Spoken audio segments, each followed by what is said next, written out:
Okay, good afternoon. Thank you very much for coming to this chapter 16 of our software engineering and project management course. And I guess many students are very busy, and so they may be late for class, but I'm glad that you're here. So thank you very much. And so today we will I've, I think I've said it many times before, and I would like to emphasize it again, that the things you learn in this course, many of them you can use it in many different contexts, even outside of software development.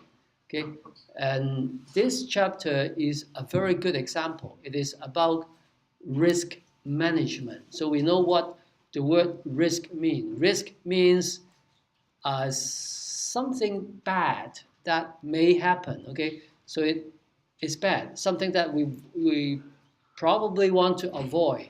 Okay, so we want to manage it. So that's and so to run a very successful software development project, we want to be able to deal with the risk. Like we want to manage the bad things to make sure that they don't happen. Okay, so and it can apply to many other different projects, even for non-IT projects. So we'll use this example um, about a software project with a company called Hersey.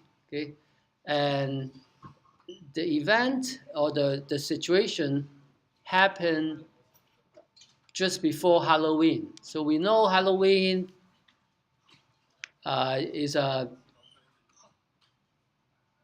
major festival, if you will. Like, of course, other than Christmas, Easter, that may be the festival that people have most fun in. Okay, so that is, and just to give you a little bit of background, here in this photo you see the front door of a house, and in US and Canada, many people, like large, only recent year that there are more high rises, condominiums, like Hong Kong, tall buildings that come up. But in the older days, majority of the people live in houses, but because space are getting a slightly more uh, precious, like it's harder to get land, or people want to live in downtown. They don't want to drive half an hour, 1 hour to work.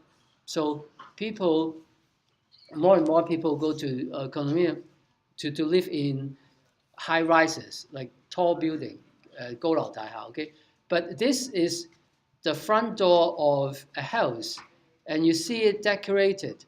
And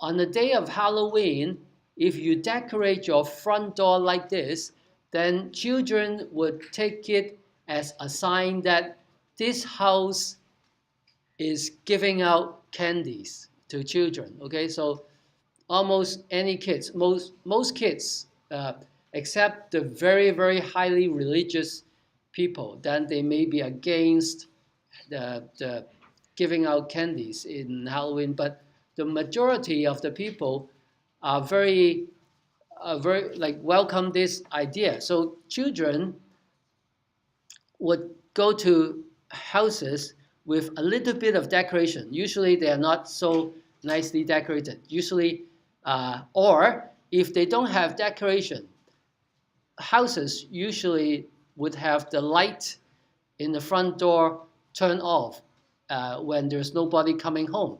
So they may, for that night, Halloween night, 萬聖節, they would turn on the light to indicate that we are giving out candies at this house. So if they turn off the light and there is no decoration, then that means you don't knock on their door to get candy.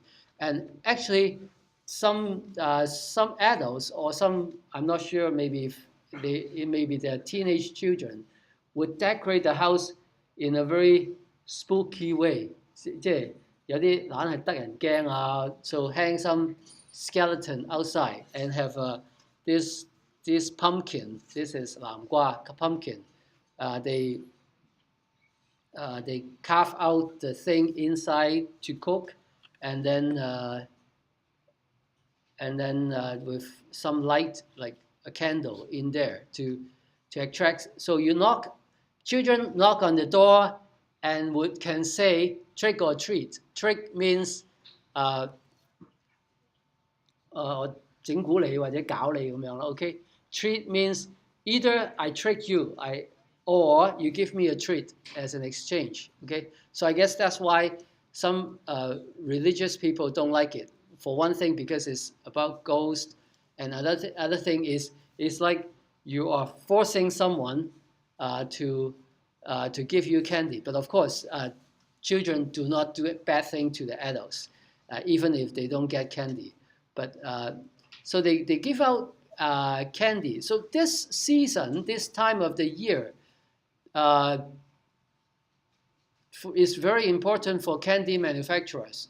They probably sell as many candies in those 3 weeks approaching that day, more than, or at least as much as 3 or 4 months in a normal time. Okay, so because so many people are buying candies, if the regular chocolate bar is this big, then the manufacturer would make some mini version, cheaper version, smaller ones, so each kid can have one, because if the big one may be too expensive. So anyone knock on the door, usually the kid would be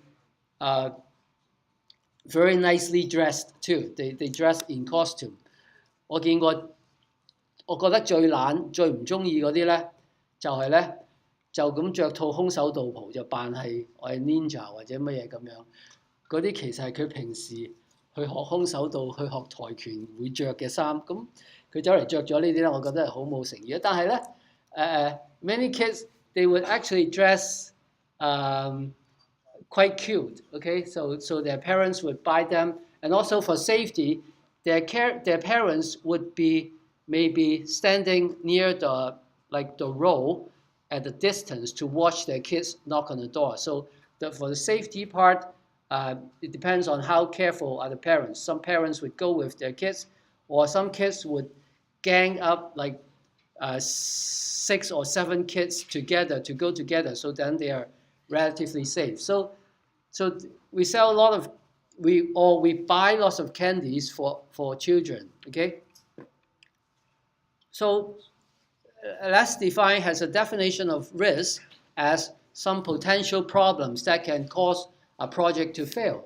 So in this case, Hershey is a very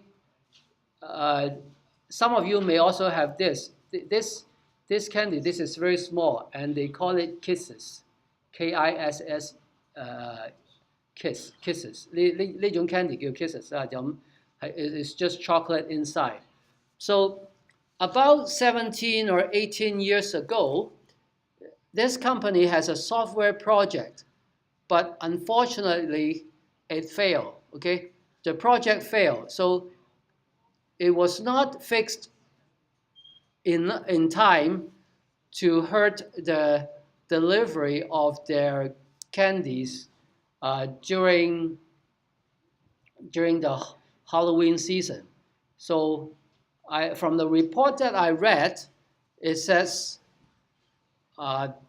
normally their business, they're talking about $100 million US worth of candies to be delivered at that time. So maybe they still deliver some, but definitely this is $100 million business that we are talking about.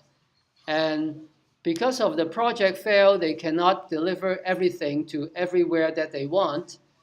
And Hershey's share dropped 8% in one day in the stock market. This is like a disaster because the US and Canada stock market is not as speculative as Hong Kong or China. The stock market in Hong Kong and China, people speculate， 即係 speculate 中文係即係炒賣嘅成分咧係特別高嘅，即係喺香港或者特別中國內地嘅市場。咁喺美加嘅股票市場咧，相對嚟講係穩定一啲。咁佢哋嗰個 fluctuation 咧係slightly more graduate, okay, as not as steep. So usually, if your stock go up or go down by 0.5%, is already considered very significant increase or drop. So 8% a day is a huge disaster. Like it's so it tells you that if your projects if your project fail, okay, the impact is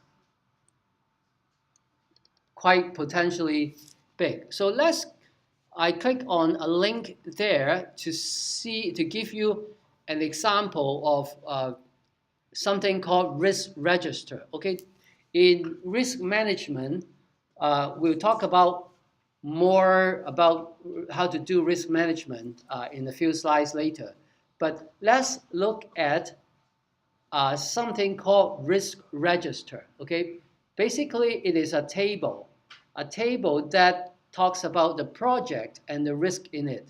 So let's consider this project being a party, okay, a barbecue party that you want to hold, okay, USA. And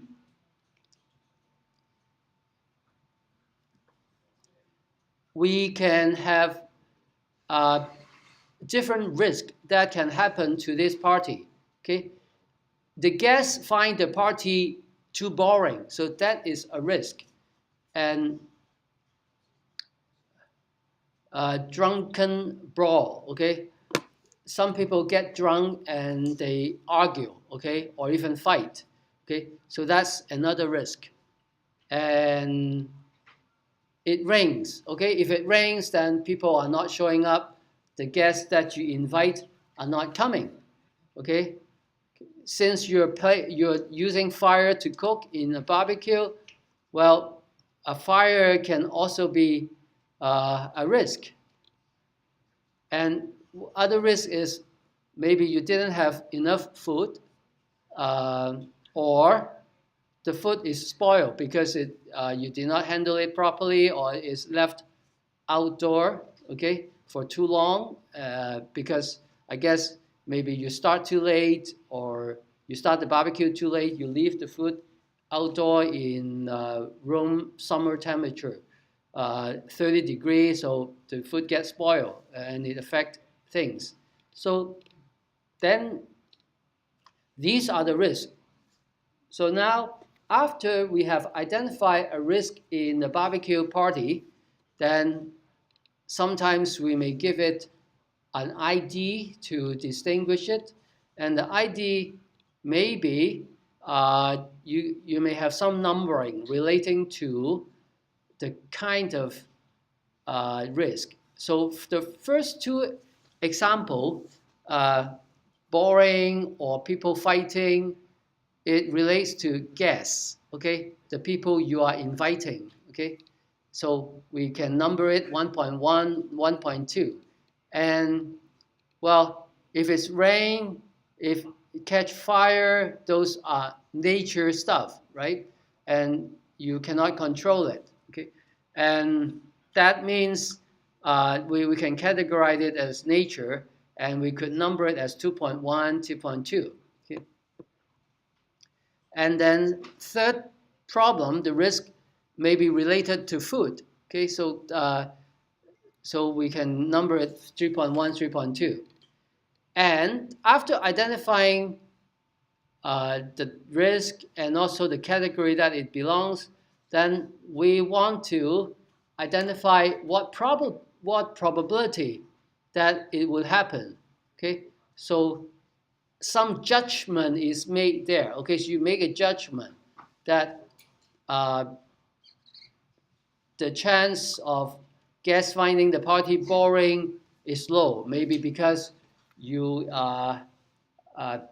your friends are like very funny people anyway. So they can make some fun by themselves. So this could lower the probability. Okay, so and so there's the chance you access, and there's the impact. So if it's boring, I guess the impact is medium. And if fighting,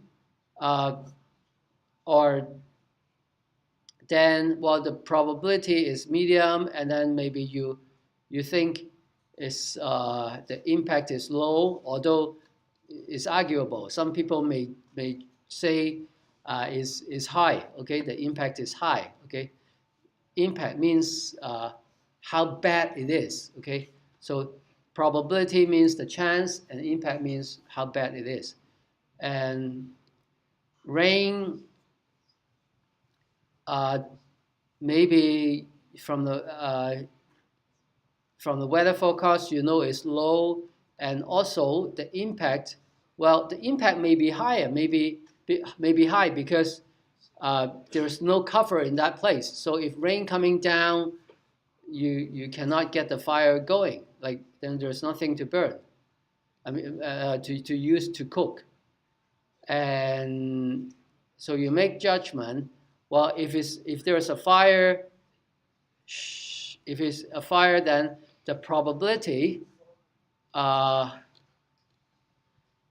come it's highest? So maybe I think the author of this Wikipedia makes some not so good judgment. I would probably say this should be low, but the impact may be high. Okay, but make sure you know that there's some kind of subjectivity in choosing this. So that means if you decide the impact, or I decide the impact, or you decide the chance, or I decide the chance, we may come up with different opinion. If there's not enough food, okay, then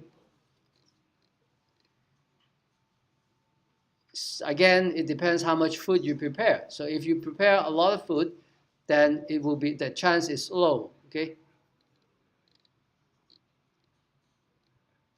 And also high-low food enough, it may depend if your friends do not care about eating as much as drinking. So as long as you give them beer to drink, maybe they're happy. So in that case, not enough food may not have a high impact. It may have a low impact because your friends care about drinking. Okay. Mitigation means how do you make it, let me double check. Mitigation, I have it in this slide later. Okay, mitigation means minimization, impact minimization. So you did not stop it from happening, but if it happened, your mitigation one would make it with less impact. So let's go back to here. Well, if you invite some crazy friends or give them enough alcohol to drink, then they won't find it so boring. So this actually you can be with a title, mitigation as well as avoidance. So it can avoid the risk as well as lower its impact. So there are two different wording if we want to be very picky with the wording. Okay. And contingency means action to take. Okay. What action will you take? If someone get into a fight, you call 911, or in Hong Kong maybe you call 大廈嘅管理，或者 or if it's in a park then you call the park management. Okay, if you rent some place in the park, or if you rent some place in your building, you tell the property management that someone gets into a fight. Okay, or you call the police. And if it's boring, then maybe you bring out the karaoke, people can sing, right? And well, if not enough food, then one way to deal with it is you make it a buffet so that people just get the amount that they want to eat. So there will not be any wasted food. So people don't get the food that they cannot finish. So there may be the food may be left for someone who wants to eat more. If you serve everyone the same size, then someone cannot finish. Then it would waste food. Then there's a bigger chance that you, because some food are wasted, and so other who want to eat more may not find it enough. So having a buffet style barbecue that people just get however they want rather than being served, then they help. This you may not find it, you may not understand this part very well, because in the Western country, in Canada and US, people often has barbecue at the backyard of their house. So lots of time, in fact, majority of the people would use gas barbecue rather than the charcoal barbecue. So 佢哋係唔使買炭嘅，佢哋通常係用氣爐去燒。咁同埋喺 backyard 嗰度燒嘅時候咧，咁其實係好有機會咧，係通常係嗰個屋嘅主人家咧，一個兩個人咧，咁你就負責燒晒嘢食，燒咗嘢食咧就拎去俾人哋食。咁所以有啲時候係會係真係好似一個 serve 嘅 meal 咁樣，即係有人攞碟嘢俾你咁樣嘅。OK， 咁 buffet 就係 you just get what you can eat. So if it actually happened, not enough food, well, you can always phone order pizza. People don't mind having pizza. So this is some a very basic risk register. We can use it to capture what we want to do for risk management. Okay. So let's look at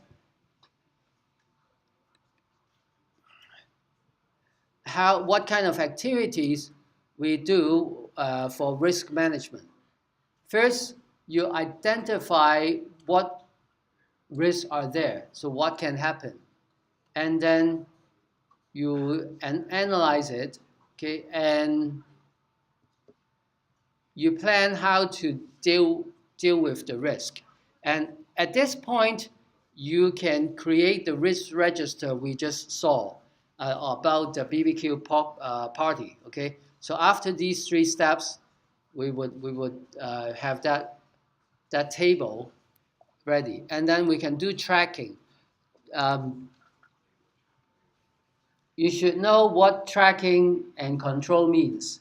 Tracking means you observe, you make observation to see what is the progress, whether it's going well or not going well or something like that. So that is called tracking. Tracking is observing. Control means making adjustment. So you do something to correct the problem. So if you don't control, you just observe, nothing will happen. So these 5 activities are required for risk management, or actually many other management. You need to have some sort of cycle like this, okay, some sort of cycle, even although it may not be exactly, the activity may not be exactly the same. And we say risk can be dealt with one of 2 main ways. One is proactively, okay? The other one is reactively. So what does it mean by proactive? Proactive means before the bad things happened, you already have a backup plan for that. So you know if something does not go well, you already can go immediately to do something about it. Okay, reactively means you don't think about it, and then if something bad happens, then you just deal with it. So how these two words apply to our everyday life? Imagine yourself as a DSC graduate. You're graduating and you want to go to university. So and you can deal with. So you in your university application, there is a risk involved. Okay, maybe you did not get accepted. Okay, so if you deal with this risk proactively, what would you do? Okay, you would perhaps, in some case, uh, thinking back, if you cannot get into the university you want or the study program you want, one proactive way to do it is to apply for more universities, some high one, some low one. So if you cannot get to the highly selective university, maybe you can get into the less competitive university. Okay, so that way we say is you're proactive. But what is reactive? Reactive is you don't think about failing, so you just assume your university application will definitely succeed, and then, oh, if it happens, well, then I apply for another year. I apply another year, or I repeat DSC. So that is the difference of proactive and reactive. So of course, we generally proactive is better. Okay, most bosses or most employee like their most bosses like their employees to be proactive. So if something happens, you won't be worried, you won't be frightened. You know already know, you have thought about it. Even though you may actually adjust your action, but you sort of have a rough idea what to do, so you won't be uh, too panic and did something terribly wrong. Okay, so the good thing about risk management is you want to deal with it proactively.